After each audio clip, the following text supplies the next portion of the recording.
Hey everyone, this is Brian from the Tennis IQ podcast. Josh and I hope that you are enjoying the content and discussions that we put out week after week.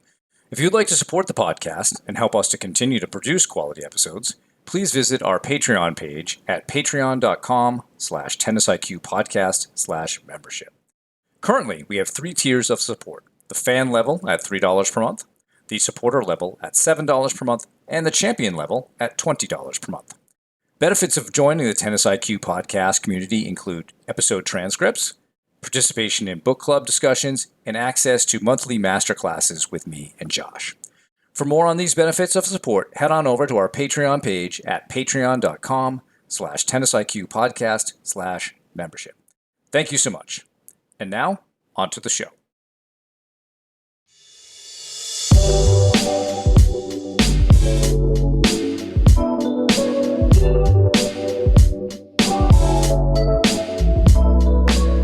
Hello and welcome to the Tennis IQ podcast. I'm Josh Berger.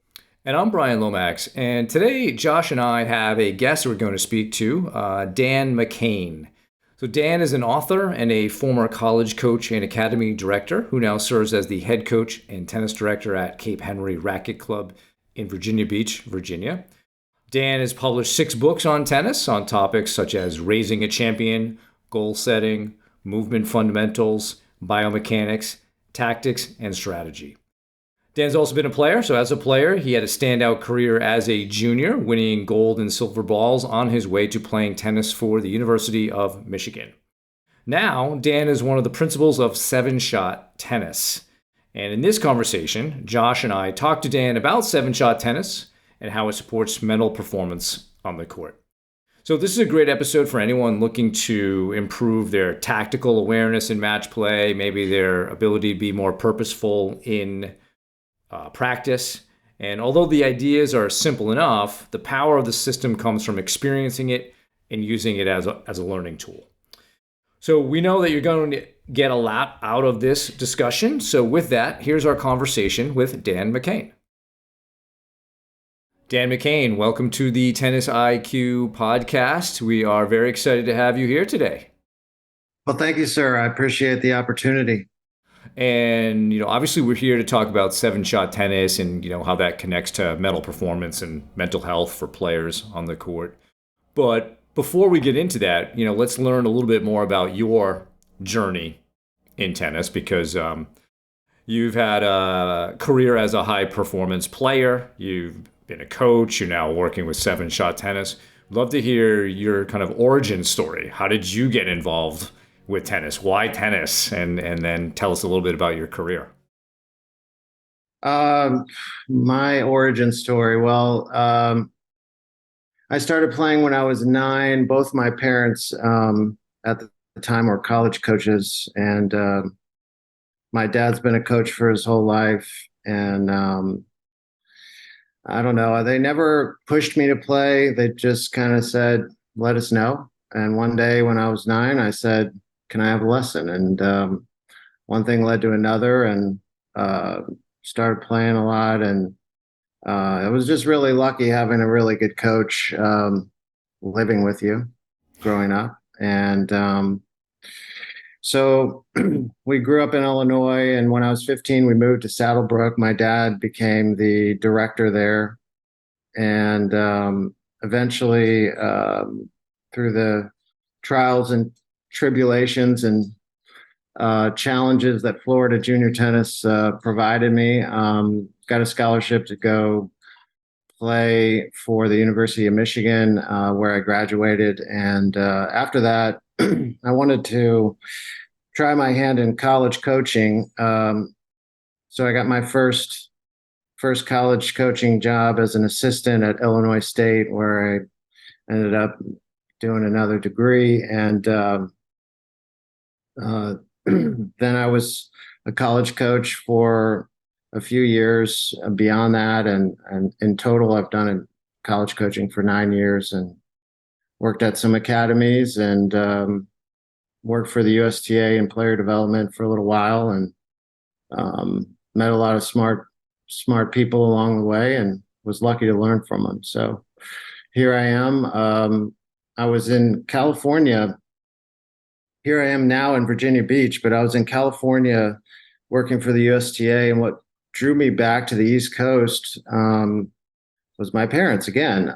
They live now in North Carolina, and in 2010 they both got cancer. So I was ready to just quit my job and move back to the East Coast and see what happened. And then my dad chewed me out and said, "No, you don't quit a job until you get a new one first." And so I found one here in Virginia Beach and moved. And um, my wife and I and our beautiful daughter, who's going to be in kindergarten next year, and our two dogs, we live here in Virginia Beach for last 11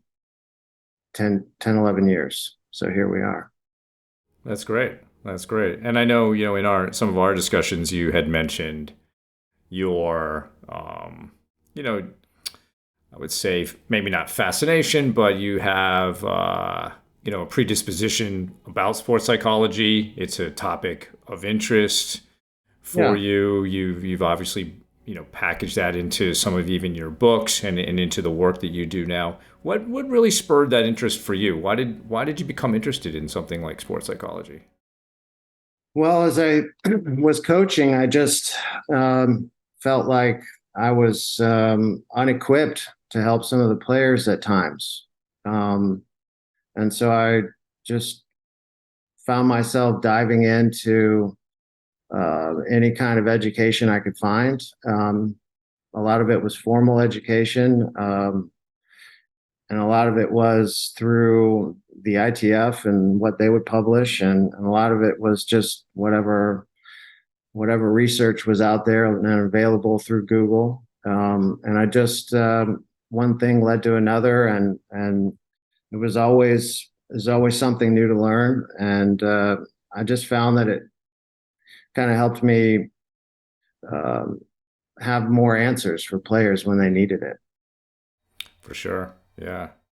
So let's jump into 7-shot tennis, Dan. And let's see if I get this right, and you can kind of correct me, but what 7-shot tennis is. But when I look at all the resources, I see at a high level, it's a system to help players see the court through a lens of tactical awareness that enables them to make better decisions, enables them to hit to better targets, more consistency, and hopefully eventually leads to the big thing that everybody wants, which is better results.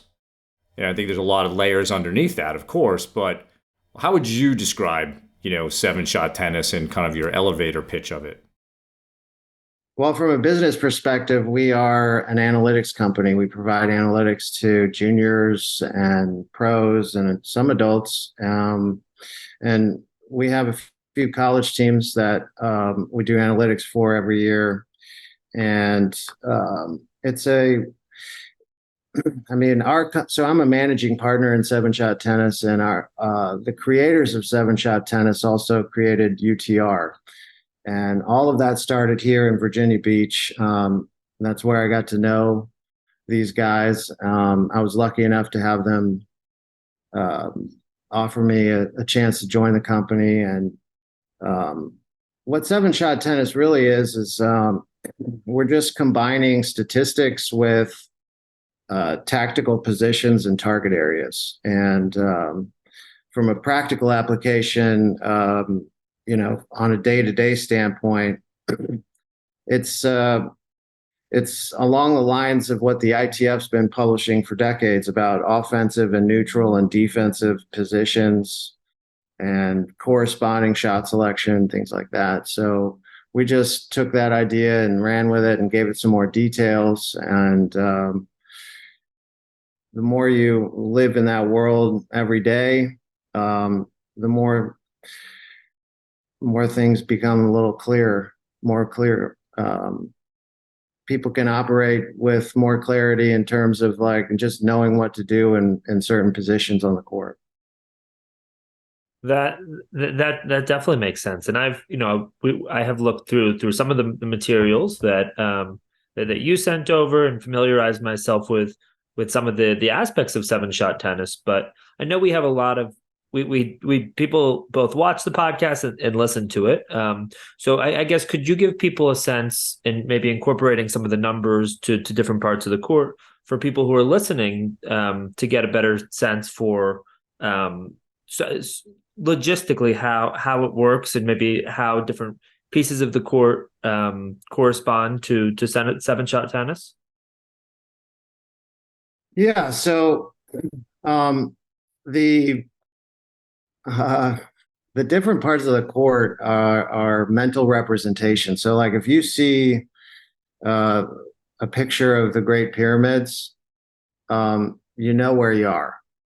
And if you see a picture of the Statue of Liberty, you know where you are, unless you're running around Vegas. You know what it represents. And so we have this universal language that everyone can use, and people are using it in like 3-5 leagues here in Virginia Beach, just as much as we have juniors playing USTA and UTR tournaments. Even the parents sometimes talk shop about using the language, and it's just this combination of target areas where we zone out the court and tactical positions, like I was talking about earlier. And I think that in sports psychology, mental representations and visualizing, using visualization techniques, I think those things are important and impactful. And when you can visualize certain parts of the court and have labels for them and names for them, it serves as a huge a series of simple cue words and cue phrases. It's a verbal shorthand, a mental representation shorthand for seeing the court and knowing what to do. Yeah, and I think that provides some mental clarity while you're out there, simplifying things. And you're, as one learns, say, the 7-shot way of playing and understanding the different zones, both on the other side of the court and on my side of the court, because that's also important, right? Because I think you covered that, but just to be clear, on our side of the court, we're breaking it into those different zones, right? Where you're maybe defense, neutral, maneuvering, attacking, concluding, right? Those zones. And then on the other side, it's more about the 1 through 7 piece, right? Of the different shots, and understanding all of that. And of course, there's a lot maybe to look at, Dan, right from the beginning. Like you just show somebody the court with all that mapped down, like, ooh, all right, what am I looking at here? And I know, like you said, you're primarily an analytics company, but there must be some component where people learn the system. Oh yeah, I use it in coaching every day. Yeah. All the people at the club that I work with, we actually have these huge banners at the end of the courts with the tactical positions and the target areas. So like, all right, let's practice your forehand to the 4. And all that means is, in the singles, we have, you have doubles alleys, but if you fold that inside the court, then now we call those singles alleys. And then in between the singles alleys, you've got everything in the center of the court. And so it's just like I said, it's a verbal shorthand. And people know, it takes them 2 or 3 minutes to figure it out. And then it's after that, it's just an easy way to communicate in terms of what we're going to do or what could be done. I think that makes a lot of sense. So you mentioned that both you use it on the court and people are using 7-shot tennis in a number of different ways. Can you tell us a little bit about some of the different places and that it's being used among players of different levels and different locations and that sort of thing? Yeah, we so for example, like one of the things that it helps you do is if you chart a match, or even a practice set, it helps people figure out how to practice next, because if you can identify where your errors are coming from, you know what to work on. So there's this example that I always keep coming back to, where I charted a practice set of this kid who's now 16. He was 15 then. And he wins this set 6-4 against another good player. The UTRs are like 7 or 8 or so at the time. And he's complaining, my forehand sucks, coach. I don't know what's going on. We got to figure this out. And I look at the numbers and I'm like, actually, your forehand won you that set. And let me show you why. But what you're feeling and describing is you did make 6 neutral forehand down the line errors. That's very specific. But I was also able to say, well, look at all these maneuvering forehands that won you the point. Look at all these other neutral forehands and attacking forehands that won you the point. Your forehand was the driving force in you winning this set. So he made he was able to understand, like, first of all, it got rid of that stigma for him. You know, oh, my forehand sucks. He realized it was pretty good, actually. But there was one specific one he was missing because he was going for too much. Neutral forehands down the line to the 6. And that was the number one error he kept making, 6 of them in a set. So it's one every game. That's why he felt that way. So we knew exactly what to work on the next day, as opposed to go practice a million different forehands. It's like maybe you ended up working on the forehand a lot, but maybe you barely touched on or didn't even work on the one thing that he actually needed the most.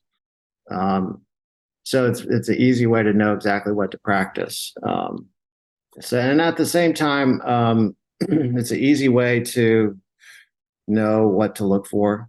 You can tell somebody, hey, the more maneuvering inside out forehands you hit, the better chance you have to win.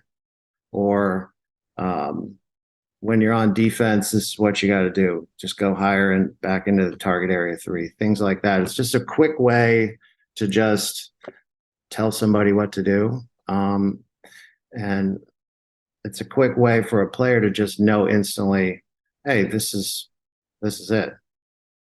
So I like that story because it sort of busted our natural negativity piece of, like, negative events tend to stand out more so, right, than the positive ones. And you gave him real data to show how that wasn't actually the case, but it is a natural human bias, right, that we would put more emphasis on that. And I like how you got to practice that one specific piece.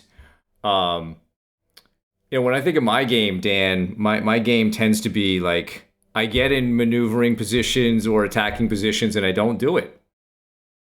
I value consistency and no errors almost too much. Wow. And so okay.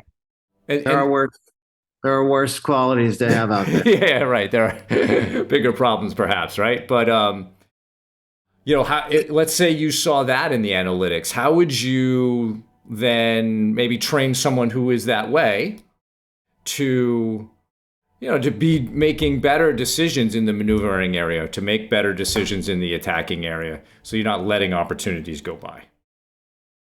Well, I think the first thing I would do is show them what other people are doing in that situation, particularly some pros, and particularly some other players, either that person knows, or other players that they can identify with a similar game style.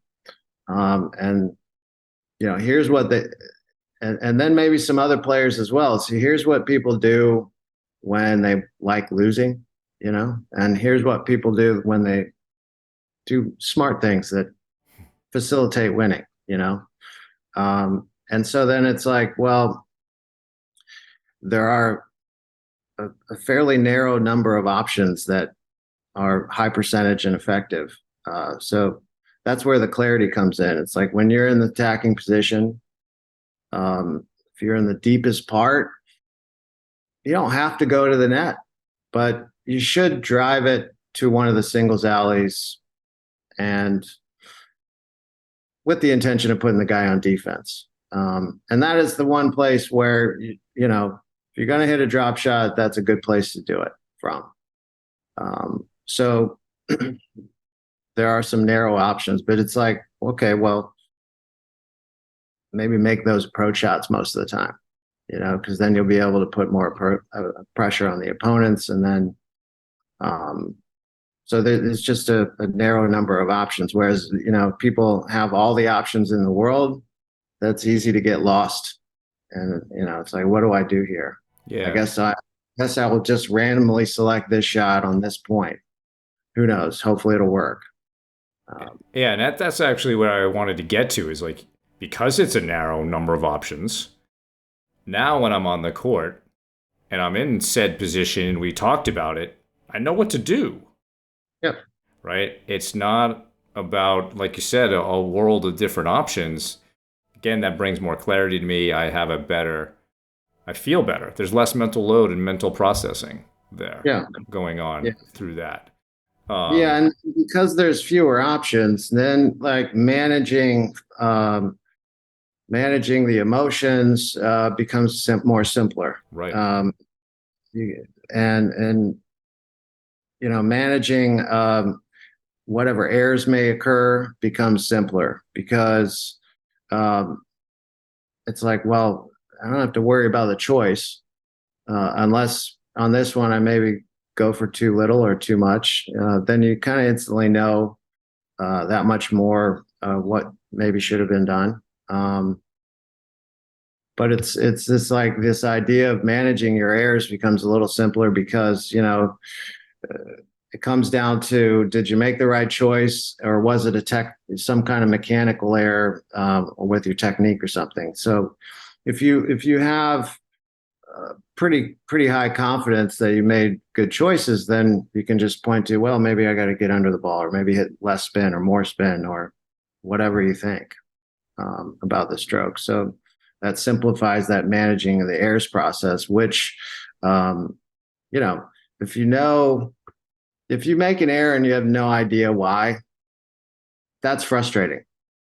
That's where anxiety can enter into the picture. That's when anger, sustained anger, or maybe people bottle it up and then eventually, you know, that explodes at some point. I always say there's a difference between being frustrated and being annoyed for a second, you know. Because if you know the solution, if you make an error and you know exactly what could have been done instead or done differently, it's not going to bother you that much. And so there's no like, oh, keep it together, you know, there's no, oh my God, I gotta keep my emotions in check. That never even enters the picture. It's totally off the table because doesn't bother you that much in the first place because you have the solution. And that way of operating is a good way for the mental health of the player, and therefore the clarity and potential for somebody to operate in that flow state, or maybe play in the zone, or however you want to say it. I think that makes a lot of sense in terms of giving players those clear targets and that clear feedback through using this tool, and then being able to apply that to their matches. From your experience, what does that process generally look like of somebody starting to use this and starting to be able to, I would say, sort of self-correct a little bit more when they're on the court and coach themselves and use their coaching voice in order to adjust their targets, learn from their mistakes, learn from you know, which shots they maybe should or should not be hitting from different positions on the court. How can you tell us about, you know, how long that process generally takes and what that learning process generally looks like? Well, everybody's different. And, you know, most of the people I start them slow and just introduce them to the basics that the ITF has been putting out there, offense and defense and neutral. And then once they get a pretty clear hand at that, then we add in those three categories of offense. And I think, we start to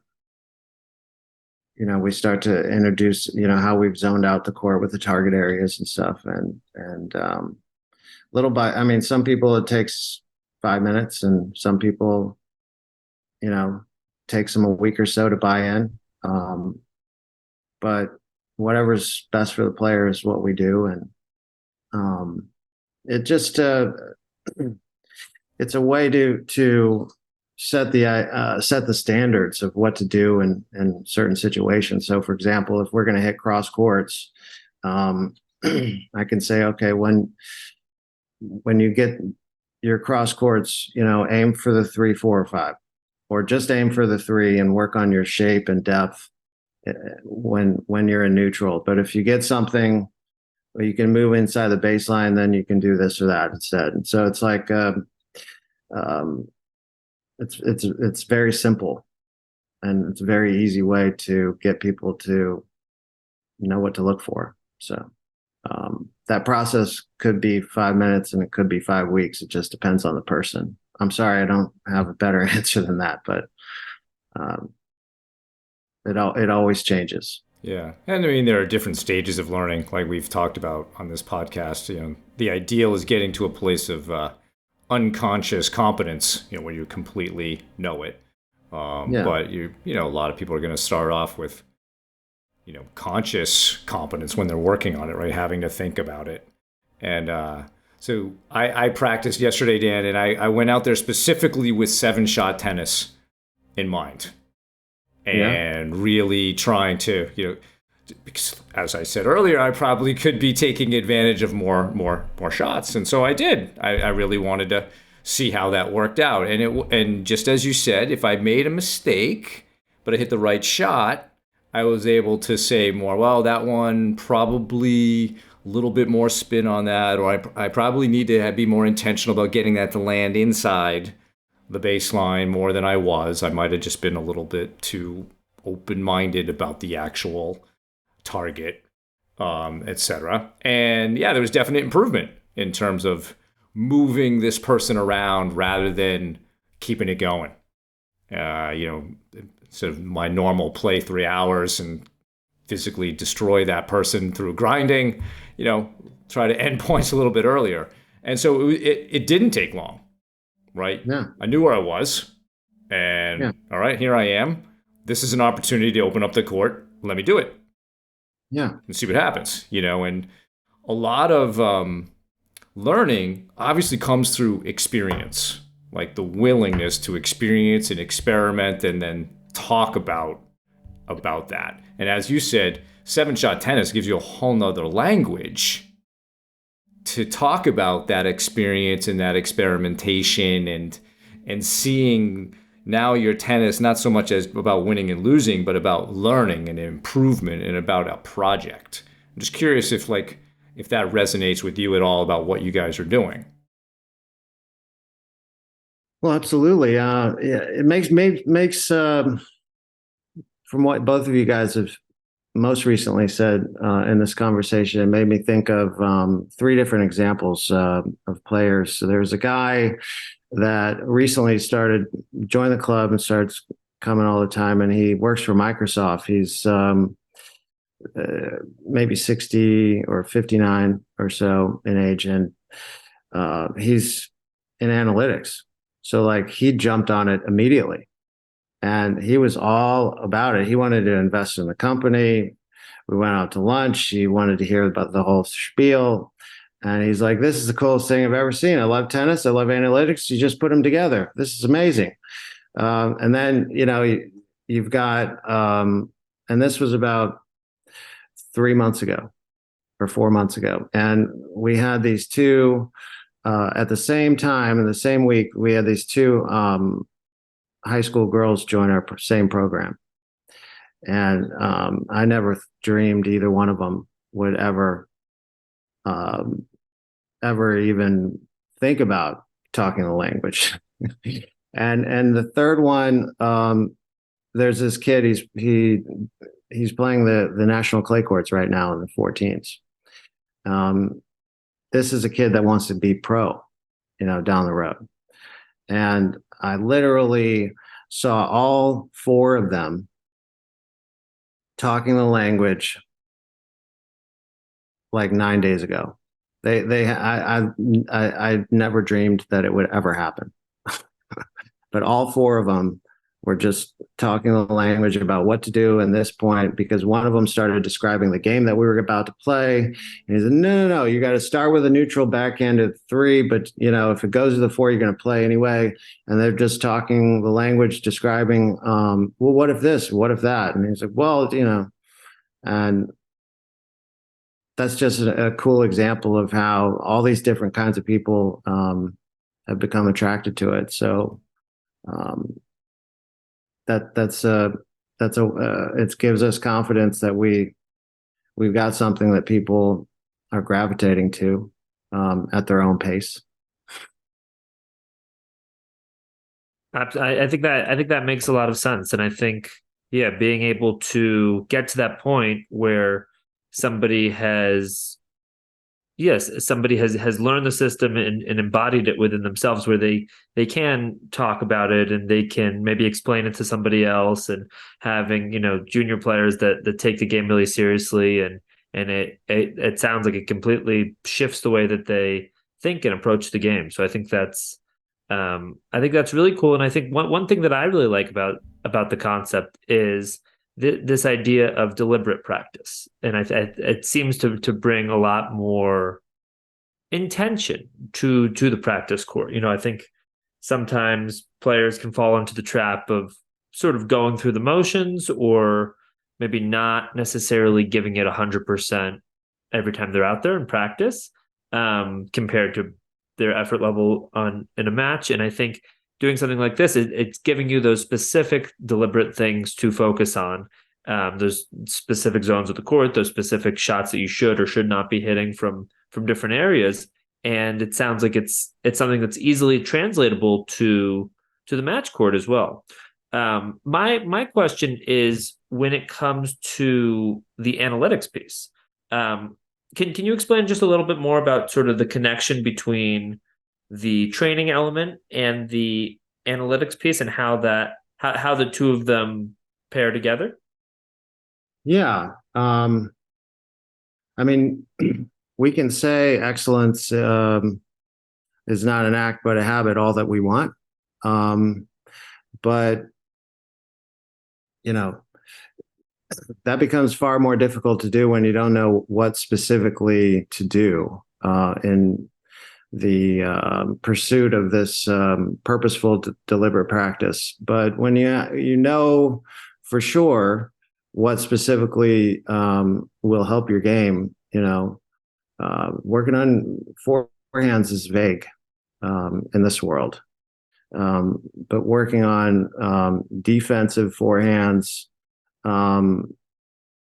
running wide to the deuce side behind the doubles alley into target area 3, that's pretty specific. So, with our analytics, we don't just chart whatever shot ends the point. We also, write notes about what we call impact shots, and we do trends in between the numbers. So, for example, there's a pro that we're doing who's in the top 200 that this is a guy that wants to be in the top 50 and make it on the tour for the next 15 years. And at the rate that he's going, it may happen, it may not. And he wants to get to the next level just like everybody else. But but his return of serve is, let's just say he makes all of his opponents serve with higher percentages than Isner and Karlovic both. He turns them into better servers than Isner and Karlovic. Think about that. It's pretty hard to do. Yeah. And this is a guy that could have an awesome return. His backhand ground stroke is great. His forehand ground stroke's even better. He's fast, he's long, he's athletic, and he's hitting all these returns from the maneuvering area, and he's just losing constantly. But the statistic on that reads that the guy hit an unreturnable serve. So good shot for him. But it's like, dude, it wouldn't have been a good shot for him if you were back in the deep area or maybe back in the deepest part of neutral. Then it wouldn't have been that hard of a shot. And you can use that superstar body of yours to, and those awesome strokes to start doing your thing. So like once he knows that, then that's easy to practice. And that's easy. You can practice that in a million different ways, just like anything else. And whether, you got somebody banging a bucket of serves at them from the service line, and just tell them stand back at the fence and see how you do, or stand as far back as you need to, or maybe he's, doing okay, but they're all landing right in the one or two.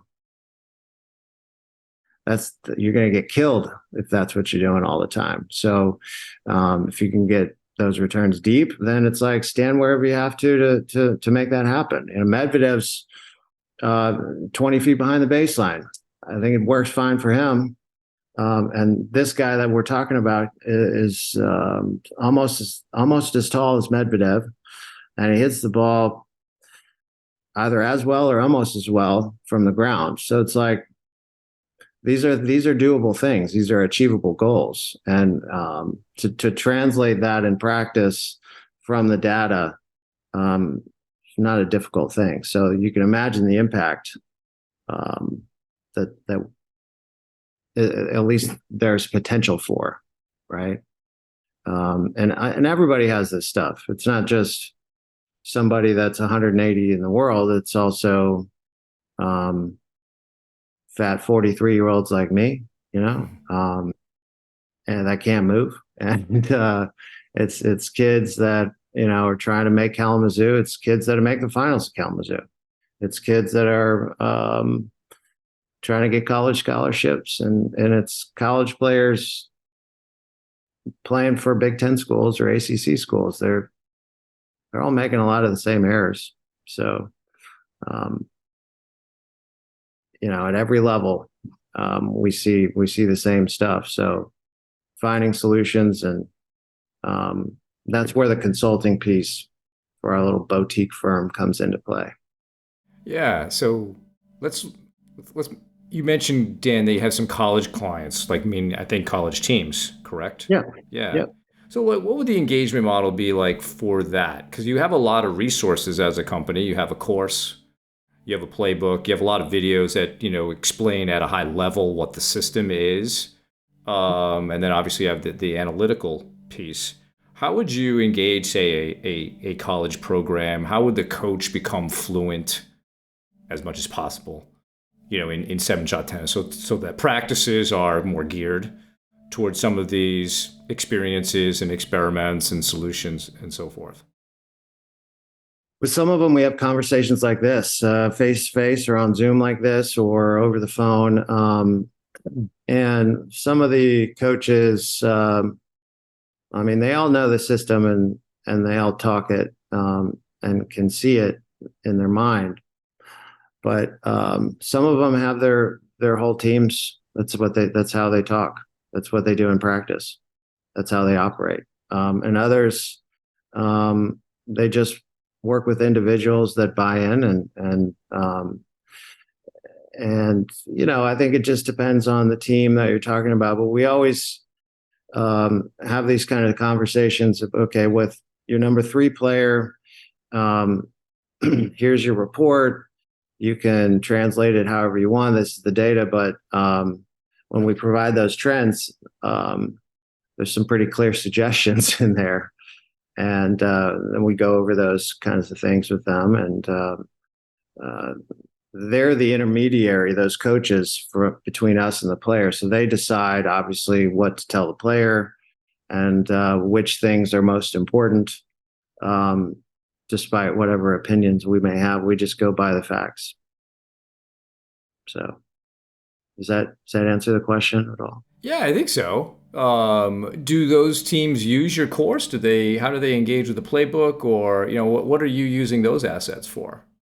Well, we use yeah, we've had some of the teams take the course, and we've had we got videos out there on YouTube as well that just explain what it is and how to use it, and some of the college kids just do that, and so they just know how to look at the data and what it means, and it doesn't take much. So um, kind of depends on the kid, you know. Yeah. And full disclosure, like some of these college kids don't want it. They don't want to hear about it at all. And then you got others of the polar opposite. They just can't get enough. And a couple cases in particular, maybe too much. But I think whatever facilitates what the player thinks and what their college coach thinks can help them, continue that progress.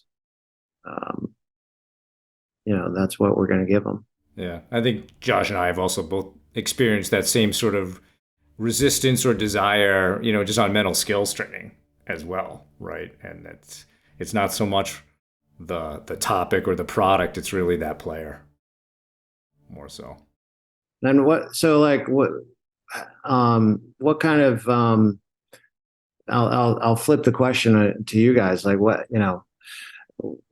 what are the practical applications on a day-to-day basis of some of these mental skills training things that you try to implement with people? Want to go, Josh? So in terms of the practical applications, I mean, I think like what you're talking about on the strategic side, I think having at least the way that I see it, a piece of it is having a game plan for how you want to approach different situations when you're out on the court. Okay, how do I want to approach my time in between points? How do I want to approach my preparation time? How do I want to approach some bigger picture questions about why I play? All starting to have sort of a game plan or a system for thinking through how you approach different aspects of your performance. So I would say those are some of the applications, but yeah, I would say that I definitely, and I think Brian and I have talked about this. Yeah, there's definitely some overlap there in terms of some people being ready and being, gung ho, and whatever you throw at them, they'll take it in and sort of, bounce back with their own version of it, or they'll make it their own, whether it's a visualization exercise or whether it's how they approach each opponent or how they approach learning from each match. Then there's other players where it takes longer, they're more resistant, or maybe they're not ready, and I think that's okay too. I think one thing that I've learned is trying to meet people where they're at a little bit. But yeah, I think I think there's a lot of overlap here between what we're doing on the mental piece, and obviously that's something that you have experience with and have learned about a lot as well, and on the strategic side, because I think with both pieces, it takes awareness of the court, of yourself, of the opponent, of strengths and weaknesses. It takes, you have to be in a place of clarity where you're calm, where you're able to think rationally, whether that's about the next shot that you make, whether that's about your next decision, whether that's about, what your body language is going to look like out there. And yeah, and I think tennis is one of the most challenging pieces about tennis is that you're out there in a match, you're out there for a long time. It's not, it's not a sprint. It really is a marathon in a lot of ways. So being able to sustain that decision making, being able to sustain that clarity, that calmness, that ability to to not only have your system, but to implement it on the court, whether that's on the mental side, whether that's on the strategic side. I think can be a challenge. I think it can definitely be a challenge, but I think is something that people improve on over time. Yeah, I love that answer. I think having a game plan in certain situations and having the awareness of what situation you're in the first place, and then what to do and what your options are, and then you know, meeting people, not necessarily halfway, but meeting where they are, in the pursuit of getting them to buy into various things and various skill sets and progress and all that potential. I think that's where, like you said, we have quite a bit of overlap, and that's why I was really excited to be on this show. Yeah, no, and I think there's so many layers where, you're looking at the mental game and how seven shot tennis can affect that, and how awareness, just being aware, opens you up to having an experience like seven shot tennis. And it does add, I think, to the sort of the mental tool book, because ultimately, like, I think, Josh, you'd agree that when the best way for us to teach mental skills is to do it on the court and integrate it into drills without it really being obvious that we're working on mental skills. Now, sometimes you may say, all right, hey, I want you to take a centering breath before you serve. Okay. I don't really even have to talk about that being a mental skill, but it's an action that we want somebody to take and go through that. I might ask certain players to come up with a self-talk script that they're using between points. There was one particular player I'm thinking of that on a team I worked with this past spring, where she had a lot of intrusive thoughts. So we just tried to give her a 3-part script that got her focused on beneficial things for her. Things like loosen, accelerate, enjoy the battle. Just little things that, block out other thoughts, but are also kind of a touchstone to bringing back present moment stuff, right? And then, very basically with this team, I think you would call it more the center zone, but we really worked on keeping the ball inside the orange ball court, the singles lines of the orange ball court, and just using that as a way, you can still hit cross court there. These are great targets. You go for that particular line. Even if you miss it, you're probably still in. That's the kind of accuracy we're talking about. And huge jump in their ability to be consistent, to compete better, to extend points more so than just flat out losing matches through unforced errors. Yeah. Right. Yeah. And so that's a much more simplified piece of what you're doing. But even just doing that brought a lot of clarity and language to what we were doing. Absolutely. And so I think, the more that we think about integration of all of this into the physical learning piece, because it is an experiential piece. Yeah, you can read about seven shot tennis, you can watch a video, but you really have to go out and try it. And it's the same thing of any of the mental skills that we're talking about.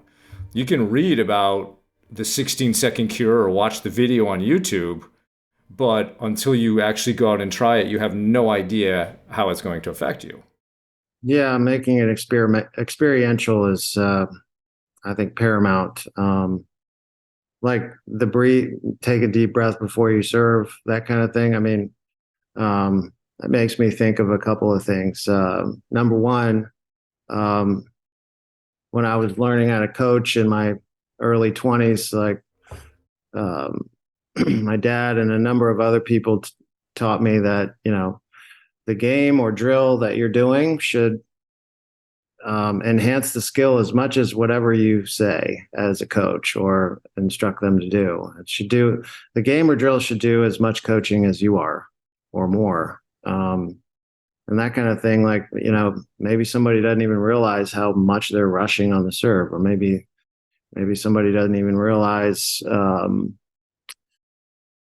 the tempo at which they operate on in between points, like you guys were talking about, or maybe somebody hasn't even thought about their preparation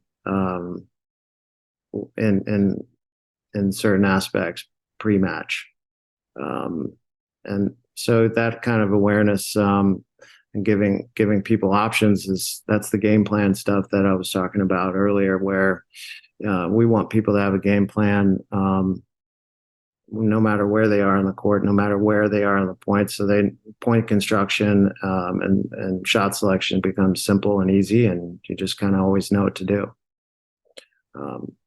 But all kinds of examples of not just what people are doing, but what people aren't doing, we find just as interesting. So, for example, there's one of the players on one of the female college teams that we have. We have their number 2 player did not hit a single wide serve in this one match, not one. That is a staggering omitted stat. Not one time. And she had no idea. And she get broken like 5, 6, 7 times. And it was like, I served really well. I'm like, well, if you're only throwing fastballs down the middle of the plate, eventually you're going to get hit pretty hard, And she said, what are you talking about? I don't like baseball. Yeah, and what's your criteria for serve well, right? Because I mean, sometimes, to me, one of the reasons a system like 7-shot tennis is necessary is that a lot of tennis coaching is about skill building, and it's not about actual play. Yeah. Right. Yeah. And so that player maybe just is geared toward, well, my first serve percentage was good. Yeah, great. That's awesome. You made 80% first serves. You won 35% of those points. We got a problem. And if you're getting broken 6 times in a match, I don't care if you're serving at, 110 miles an hour or whatever she was doing. If they know where it's going, good luck opening up the court. And putting them on defense in an uncomfortable position. So, we showed her this omitted stat, this non-stat, and my partner Dave looks at her and he's like, "Can you hit a wide serve?" I'm not sure you can. She looked at him like, "Oh, I can hit a great wide serve." He's like, "I don't know. I haven't proven that you could." So the next match, she goes out and beats a girl ranked 22 in the nation in the NCAAs and wins like 3-2.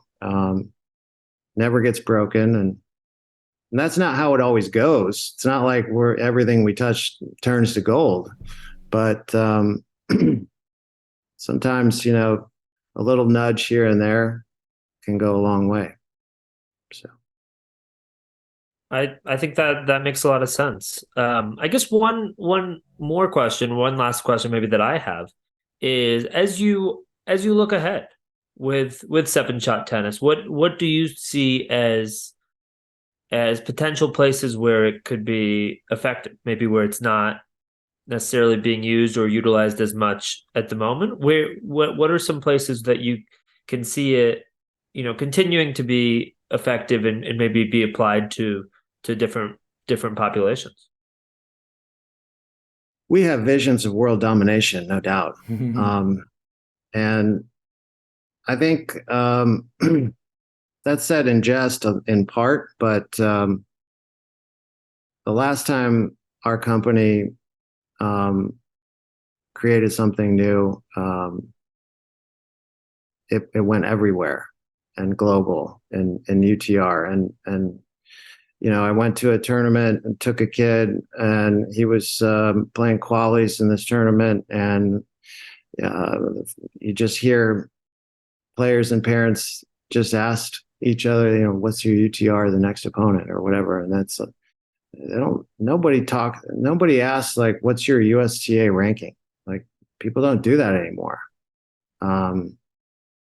So we see the company moving in the direction of infiltrating society, infiltrating, the tennis community, because it's a universal language. People can talk about it and use it at their clubs, in matches and tournaments. But as a business, we want to take our analytics business further and further down the college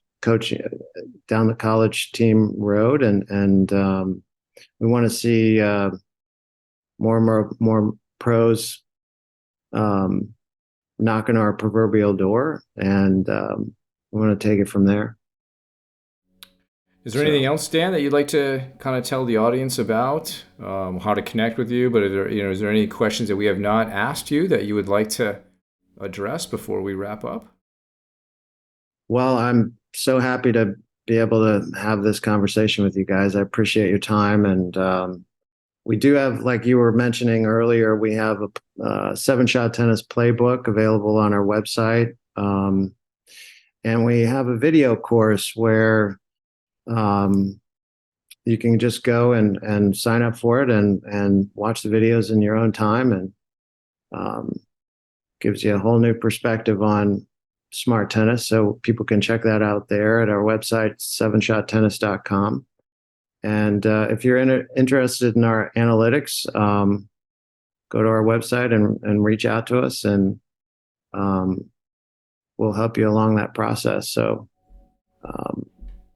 but I love the connection between sports psychology and what we're doing. I think there's so much overlap, like we've talked about, and I think there's always a lot to learn in the sports psychology realm. So I find it fascinating. Well, we really appreciate you taking the time to join us to talk about this. I think in many ways this is a good follow-up, Josh, to our rules-based decision-making episode, right? Because this is just like a better framework than even that simple model we proposed, back a few months ago. So, Dan, thanks for joining us, and look forward to continuing the conversation with you in the future. My pleasure. Thank you. Well, that was a great episode with Dan. I would say one of my biggest takeaways was really the application of 7-shot tennis to the practice court, and how players can use some of these methods in order to improve the quality of their practice and really make practice more deliberate, which is an idea that we've talked about a lot in the past on this episode, in past episodes, and how having a clear idea of the different zones of the court, the different targets, and really having a structure for where you want to go with each shot, rather than feeling like you're winging it or figuring it out with each shot, can really be helpful. So it really makes your practice time, it gives you more intention during that practice time, which I think is really important, as we talked about during the episode. I feel that at times practice players can go through the motions, or it can feel less deliberate or less quality than the effort that they bring on match day. So I think having a tool like this can really help to increase that quality. I agree, Josh. I think maybe there are some players who are just trying to get through practice instead of get something from it. And this makes it easier to really get something from it because it provides a lot of feedback. And I think my takeaway is connected to yours, in that when you're actually out there playing, you have a little bit more awareness of why, or the root cause of your mistake, or what it is I need to fix here. And very often players may be wondering, how do I fix this? And a system like 7-shot tennis, where you're able to visualize the court in a different way, that helps you to make better decisions, hit the better targets. When like even in the example he brought up about the player who actually didn't really realize out there what was going wrong, but he thought his forehand was bad. Turned out it was good, but there was one specific one. Well, that fits into what you just said. Now we can create a whole deliberate practice plan around that forehand. But, in general, if you are more tactically aware and you know where you should be hitting the ball, and for some reason you miss that, it's what needs fixing is very small.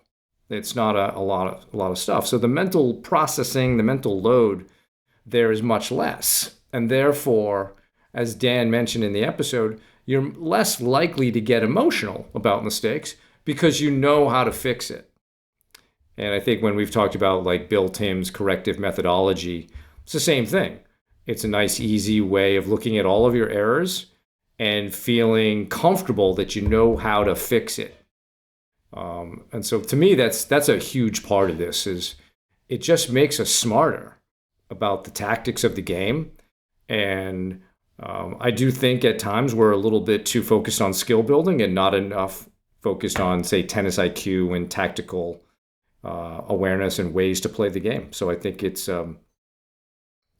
goes well together with deliberate practice and what you're doing on the court. So really interesting, and I hope everybody gets a chance to visit 7-Shot Tennis. We'll put the link into our show notes and take a look at what's there. There's actually quite a bit of free material to help explain what the court looks like and some decisions that you can make. So that's our show for today. Many thanks again to our guest, Dan McCain, and thank you for listening.